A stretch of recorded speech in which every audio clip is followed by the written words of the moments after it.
Homemade mayonnaise pare, madali lang ito. Tuwalya, bilog nyo, lagyan nyo ng bowl.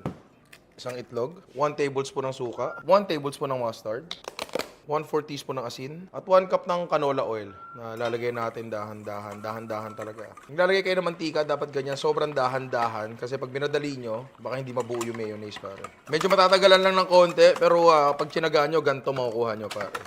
Mayonnaise na. Para mapadali buhay nyo, pwede rin nyo rin i-mixer o i-blender. Sayang naman to pare, oh.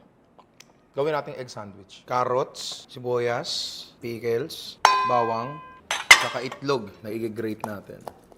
Paminta, asin, and yung mayonnaise na ginawa natin. Yan. Saluin lang yun. Puro tinapay, tanggalin natin to. Yun. Oh. Diba? Pare.